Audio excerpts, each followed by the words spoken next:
Thanks for checking out this movie review video. This is for the 2023 film Where the Devil Roams. It's an independent film, and you may have seen something by these people before, but I'll get to that in a minute. This one's written and directed by John Adams, Zelda Adams, and Toby Poser. Yes, they are a family. This trio works together along with a few other members of the family and people within their orbit, kind of other friends and stuff like that for these films. But here are some other films you may know them from. The Deeper You Dig, The Shoot, Knuckle Jack, Rumble Strips, Halfway to Zen, and the one that actually kind of blew up in like an independent film way last year. Last year, maybe 2 years ago.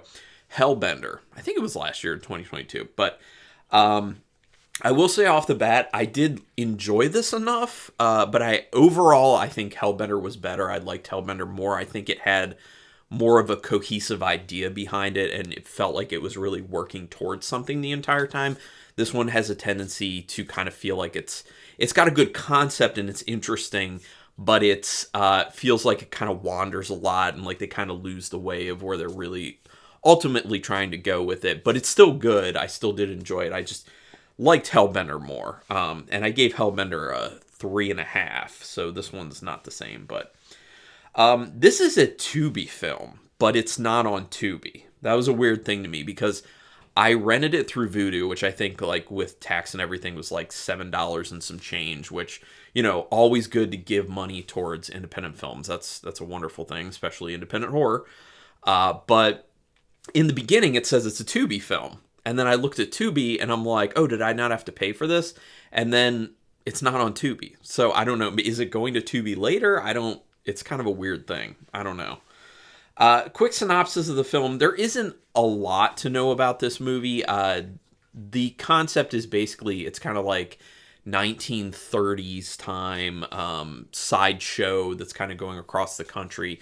And it's about a family involved in the sideshow that kill people, basically. I mean, that's all there is to it. Things do go someplace, and there is an extra aspect to it that I don't want to spoil for anyone who wants to see the film. I do think it's a film worth seeing, especially just because of the visuals, because one of the big things I was really impressed with Hellbender when I initially saw it, and remains the same for Where the Devil Roams, is the visuals are outstanding. They have a great concept for imagery. They have a great concept for cinematography and how to make a film look, and direction is quite good as well. But they do have some shortcomings. That's kind of one of the problems with just trying to work with who's within your orbit, be that family or friends or family and friends.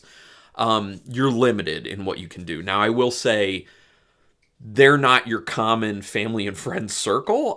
This family in particular seems to have a lot more filmmaking skills than your typical person would, or your typical family of people would. So they're more talented. They're pretty talented, but there is still a limit, which I'll end up talking about that type of stuff.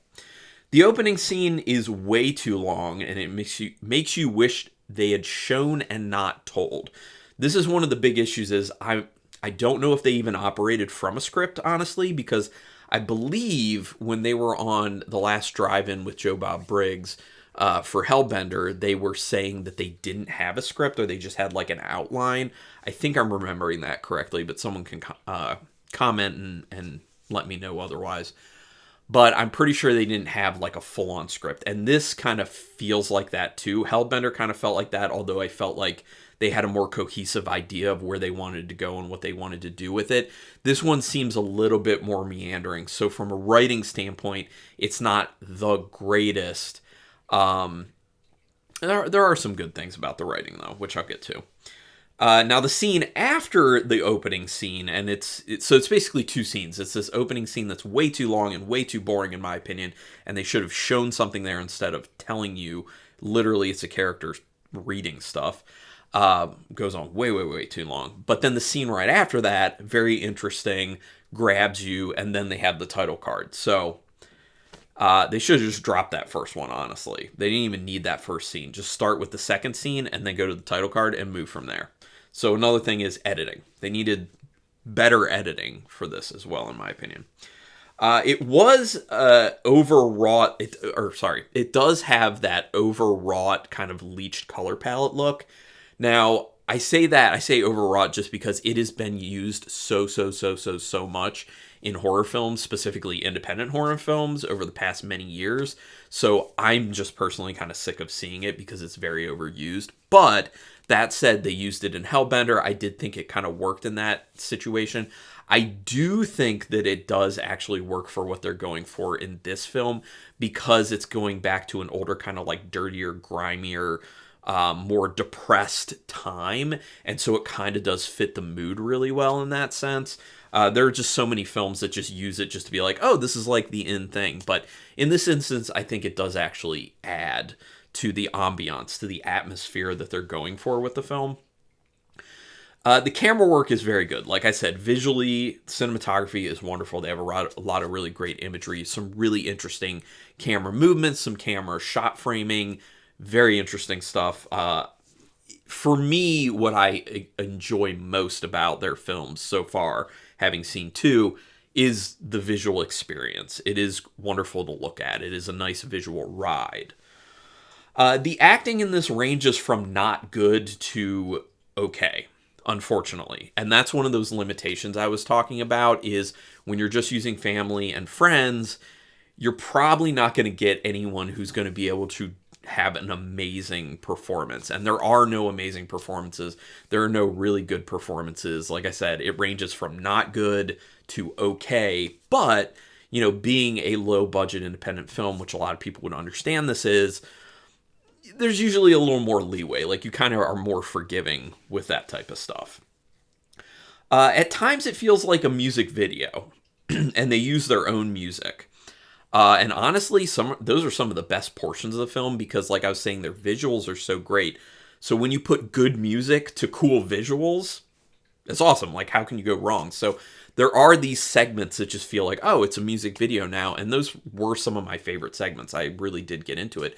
The other thing is the music that they use is music that they created. I know that that Zelda and Toby have their own band. I think it's just the two of them, but they create the music for the film too, and I'll be honest, like, the music is very good. I'm very impressed with how good the music is. I'm very impressed with how well it fits the film, but it does, like, clash in modernity versus what the time period of this film is, but I actually think that's a really neat idea, and it ends up working really well. So, yeah. One montage, though, in particular, with the music going on, really, from an aesthetic standpoint, reminded me of the Nine Inch Nails music video for The Perfect Drug, which I think is a great music video. So if you kind of know that one or remember that one, you get a good feel for how that portion feels. Excuse me. It looks like it's set in the 1930s, but the music is like alt rock, so it is that interesting clash like I was just talking about. Like I said, I actually really... At first, I was kind of like, this feels a little bit weird, and then I settled into it. I'm like, no, actually, I really like this movie. It was a smart choice. There's good creepy atmosphere and a good deal of creepy imagery. They really do a great job of creating just this really dour, just depressing, terrible, depraved atmosphere and just maintaining it all throughout. And that's obviously partially through visuals, but also the score has a large part in that. For being low budget, they do a good job with costuming and set design. They really do make you feel that this time period is actually when you're seeing this. So for a very low budget film, it's a lot more limiting what you can do with costuming and set design. So you can tell that they were kind of tight on some shots, and it's limited what locations they were doing. But with what little they seemed to have to work with, I think they made the most of it in that sense. The dialogue is well written at times, but not all that realistic. And what I mean is, a lot of the times it ends up becoming too over the top, too pretentious as well. And one of the other things is, a lot of the times that more pretentious sounding dialogue doesn't actually fit the characters, in my opinion, and they all speak the same. They don't have their individual voices. They don't have their individual personality from a dialogue standpoint. So that is another one of those limiting issues. And this gets back to one of my biggest issues between the two films, which is the writing is not the strongest. I would be very interested to see what this family could do with a larger budget. That would be very interesting.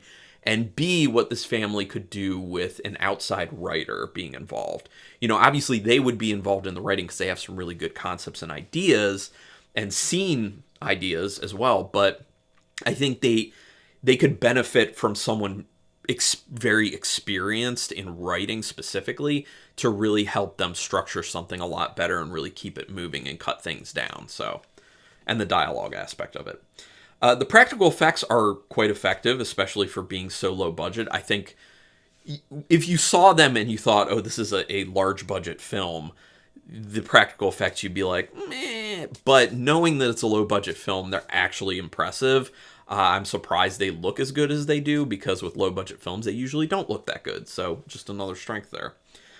There are some scenes that go on too long and some that seem kind of pointless, but the camera work and the music actually do help keep you invested. You don't want to check out. At no point did I really want to check out, but you do have these portions where you're like, this scene has gone on way too long. It's obvious that they don't really have an idea of where to end it or where they're really going with it. It feels like they're kind of repeating some of the same stuff over and over again, that type of stuff. So, another issue.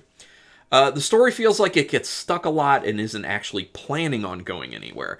Now, in the end, it kind of does, but it is just very, like, meandering, roundabout way to get to the end. It's like an hour and 33 minutes, I think, or 32 minutes with credits and everything, but it definitely needed to be shorter than that for what actual story they have there. But if you're someone who's mainly just into these types of films for an interesting concept and a fun visual ride, then you're going to enjoy all the time with this film, really. The pacing is pretty bad, unfortunately. Not a huge fan of the pacing on this, but like I said, you have good things to look at, you have good things to listen to, so you can still have a good time. The film does end up hitting some similar familial themes as Hellbender did. You can tell that it's the same people doing both of the films for that reason, because those underlying themes feel very similar. Although I think that stuff was more fleshed out and realized in Hellbender versus this one. But you can still see it. It's still there, and it's still interesting. So, out of 5 stars with half stars in play, honestly, I'm actually, talking about it more, I'm actually going to bump it up. I'm going to go ahead and go 3.5 stars, because there are a lot of interesting and thought-provoking and impressive things that have been put into this film. And the fact that it's so low budget and it's just these individuals doing it, they did a good job for the most part. So I'm going to give it 3.5, which is exactly what I gave Hellbender. I was between 3 and 3.5. With Hellbender, I was between 3.5 and 4, but I ended up with a 3.5. In this case, I'm going to bump and go to the 3.5. But would love to hear other people's opinions on this film. Go ahead and put it down in the comments. If you loved it, if you hated it, if you're in between on it, just give me a sentence or two letting me know why. We can start a little conversation, see what happens. Do me a quick favor. You can like this video if you want to help me out with the YouTube algorithm. You can subscribe to my channel if you want to show me your appreciation for putting out free content. And you can hit the notification bell button, because then you'll know when I'm putting up new videos, which I'm doing a good amount at this point. So help me out here. But anyway, thank you so much for taking your time to watch this. And until next time, keep it brutal.